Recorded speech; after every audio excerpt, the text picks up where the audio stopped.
नमस्कार। श्री हनुमान ज्योतिष केंद्र सीतामढ़ी में आपका स्वागत है। आज का मेरा टॉपिक है, यदि बार बार गर्भपात हो जाता हो तो क्या करना चाहिए। आज हम अपनी धार्मिक मान्यताओं, पुरानी सभ्यताओं से दूर होते जा रहे हैं, अपने सनातन धर्म को पीछे छोड़ रहे हैं, अपने पितरों और उनके प्रति किए जाने वाले कर्तव्यों को भूलते जा रहे हैं, जिसके कारण पितृदोष, अन्य श्रापित दोष के कारण कुंडली में विष्णु और लक्ष्मी स्थानों में ग्रहों की अशुभता का होना, घर में नकारात्मक शक्तियों का वास हो जाना आदि ऐसे अशुभ प्रभावों को लेकर महिलाओं को, हमारी माओं को बार बार गर्भपात का शिकार होना पड़ता है और उन्हें अपने ससुराल में पति, सास, ससुर, ननद, देवर, जेठ, जेठानी और खासकर समाज के सामने अपमानित और उपेक्षित होना पड़ता है। उन्हें प्रताड़ित किया जाता है। जरा सोचिए, इस पीड़ा को, इस दंश को वे कैसे झेलती है, यह उनका हृदय ही जानता है। इसमें महिलाओं का क्या दोष है। ऐसा पितरों का आशीर्वाद नहीं मिलने के कारण ही होता है। सच है, ये सारे तथाकथित नकारात्मक शक्तियां कुंडली के 5वें घर को खराब कर देती है और महिलाओं के पेट में गर्भस्थ शिशु का नाश हो जाता है या फिर बच्चा उत्पन्न होकर मर जाता है। हम इस विषय को विषयांतर नहीं करना चाहते, बस कुछ प्रभावी टोटके बता रहे हैं जो अगर महिलाएं करें तो अपने गर्भ को सुरक्षित रख सकती हैं और बार बार होने वाले गर्भपात से मुक्ति पा सकती हैं। सारे टोटके मैं सरल तरीके से बताऊंगा जिसे महिलाएं आसानी से प्रयोग में ला सकती हैं। यदि यह वीडियो अच्छा लगे तो सब्सक्राइब, लाइक एंड शेयर कर दीजिएगा। किसी महिला की जब माहवारी बंद हो जाए और जिस दिन उन्हें यह ज्ञात हो कि उनके पेट में गर्भ है, उस दिन अपनी लंबाई के बराबर लाल रंग के धागे को दूध, दही और शक्कर से, गंगाजल से धोकर अपने बाएं बाजू पर धारण कर ले। अथवा माहवारी बंद हो जाए और जिस दिन आपको ज्ञात हो कि मेरे पेट में गर्भ है, उस दिन सवा बित्ता का 2 लाल धागे अपने दोनों पैर के अंगूठे में लपेट कर जोर से बांध लें और जब संतान का जन्म हो जाए तो उसे खोलकर बच्चे के दोनों बाजू पर लपेट कर बांध लें और स्वयं नया लाल धागा अपने बाजू पर धारण कर लें। यह लाल धागा 18 माह तक अपने बाजू पर बांधे रखें, आपका गर्भ सुरक्षित रहेगा। मंगलवार के दिन 21 पान का पत्ता लाएं और सभी पत्तों पर सिंदूर घोलकर श्री राम लिख दें और उसे लाल कपड़े में बांधकर हनुमान मंदिर में जाकर हनुमान जी की पूजा करें और उसके बाद उसे बहते पानी में बहा दें अथवा पीपल के जड़ में डाल दें। यह अनुभव सिद्ध प्रयोग है। जब आप गर्भवती हो जाएं, उसके 1 माह बाद लाल कपड़े में एक साबुत नमक की छोटी सी डली को लपेट लें। तत्पश्चात हनुमान मंदिर जाएं और हनुमान जी के पैर से स्पर्श कराकर घर आकर अपने कपड़ पर बांध ले और जब संतान हो जाए तो उसके बाद पुनः हनुमान मंदिर में जाकर एक चोला चढ़ाकर तिल का तेल रखकर 11 दीपक जलाए। जिस माह में गर्भ रह जाए उस माह की किसी रविवार के दिन से, जैसे ही आपको ज्ञात हो, उसके जो आने वाले जो रविवार होंगे उसी दिन से अपने कमर में पीला धागा बांध लें और रोज सुबह सूर्योदय के समय हल्दी मिलाकर सूर्य देव को जल अर्पित करें। तत्पश्चात पूजा स्थल पर बैठकर भगवान कृष्ण को पीला फूल अर्पित करें और 108 बार क्लीं कृष्ण क्लीं, क्लीं कृष्ण क्लीं, क्लीं कृष्ण क्लीं का जाप करें 108 बार। और जब पूर्ण माह में प्रसव का दर्द शुरू हो उस समय अपने कमर से उस पीले धागे को हटाकर लाल धागा बांध लें तथा दाएं हाथ की अंगुली में यानी पिछली अंगुली में एक लोहे की अंगूठी धारण कर लें। पूर्व में जिस माह में आपका गर्भपात हुआ हो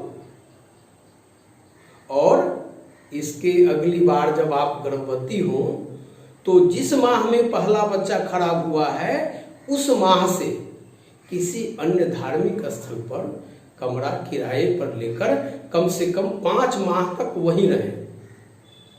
मैं सच कहता हूं, गर्भपात नहीं होगा। बच्चे के जन्म से पहले एक बर्तन में दूध और दूसरे बर्तन में खार इसको रखकर गर्भवती स्त्री उसे छूकर घर में रखें और बच्चा होने के बाद दोनों बर्तन जिसमें एक में दूध और खार रखी गई है उसे धर्मस्थल में जाकर बर्तन सहित दान कर दें। आपको जैसे ही पता चले कि आप गर्भवती हैं उस दिन से 5 दिनों तक एक एक पीपल का पौधा कोशिश करें कि अन्यत्र जगहों पर लगाएं, इससे आपका गर्भ सुरक्षित रहेगा।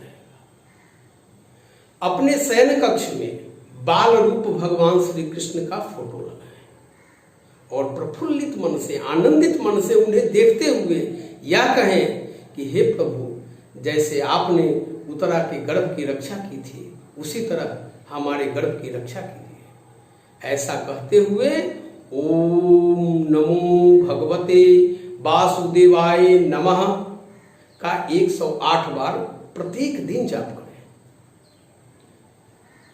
कुंडली में यदि केतु या गुरु पीड़ित हो तो भगवान श्री गणेश को दुर्वा यानी प्रत्येक दिन दूब चढ़ाएं, नाभि पर तेल लगाएं और कमर पर लाल धागा बांधें। प्रत्येक दिन दही और हल्दी मिलाकर पूरे शरीर पर लेप लगाएं, खासकर जननांगों पर, उसके बाद ही स्नान करें। अगर शारीरिक कमजोरी के कारण अथवा चिकित्सीय समस्या के कारण गर्भ नहीं धारण कर पा रही हो तो गुरुवार को पीला पुखराज या टोपाज तर्जनी में धारण करें इसमें, और उसी दिन सूर्योदय के समय मां दुर्गा के मंदिर में जाकर मंदिर के कलश पर 7 रंग का झंडा लगवाएं और उसी दिन से आप 100-200 ग्राम अनार का जूस प्रत्येक दिन सुबह लें। पति या पत्नी दोनों में से जिसमें गड़बड़ी हो उन्हें रोज नित्य क्रिया और स्नान आदि के बाद 3 तुलसी के पत्ते भगवान विष्णु के चरण से स्पर्श कराकर प्रातः जरूर खाने चाहिए। कुंडली में 5वां घर दूषित होता है, वो घर जो है आपका संतान का घर होता है, तो कुंडली में 5वां घर अगर दूषित हो जाए तो दही में शक्कर घोलकर उसमें अपनी छाया देखकर यूं प्रत्येक शुक्रवार को उसे कुत्ते को खिलाएं। जब माहवारी बंद हो जाए और स्त्रियों को जिस दिन यह ज्ञात हो जाए कि मुझे गर्भ ठहर गया है, उस दिन एक यंत्र है, उसको केसर के कलम से 1 2 3 4 5 6 7 8 क्रमवार जैसे खाने में लिखे हुए हैं इसी तरह लिखकर मोम जामा यानी मोम का लेप चढ़ाया हुआ एक प्रकार का कपड़ा जिस पर पानी का असर नहीं होता है, बाजार से ले आए और उसे मोम जामा करके स्त्री को अपनी कमर में इस तरह बांध लेनी चाहिए कि वह नाभि के नीचे पेड़ों तक लटका रहे। जब गर्भ की स्थापना हो जाए तो भोजपत्र पर गोरोचन, सिंदूर, केसर और थोड़ा थोड़ा कपूर थोड़ा थोड़ा लेकर स्याही बना ले एवं अनार की कलम से इस दिए जा रहे यंत्र को बनाएं। 1, 2, 3 खाने में वैसे लिख ले।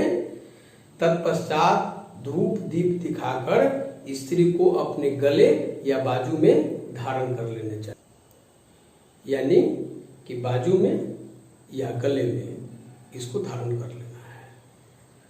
और अंत में मैं एक खास प्रयोग बता रहा हूं। किसी शनिवार को सवेरे नित्य क्रिया से निवृत्त होकर स्नान आदि के पश्चात पूजा स्थल पर पश्चिम मुखी होकर काले कंबल के आसन पर बैठ जाए। ईसावर मंत्र है और ईसावर मंत्र का जाप करें।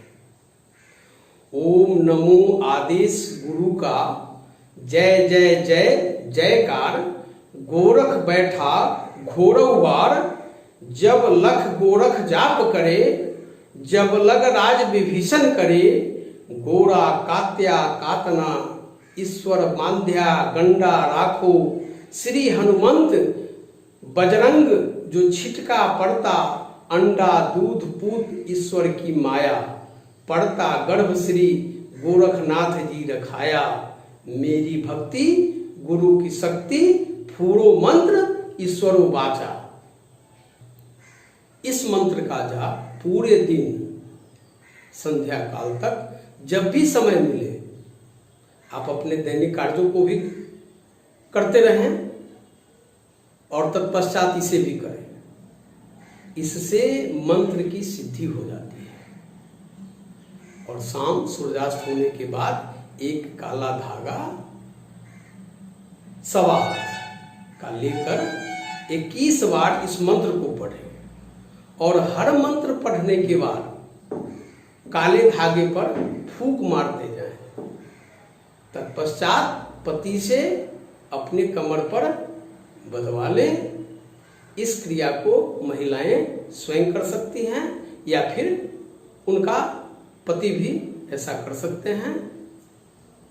इस प्रकार जनहित में ऐसे ज्ञानवर्धक वीडियो प्राप्त करने के लिए आप इसे सब्सक्राइब करते हुए लाइक एंड शेयर कर दीजिएगा।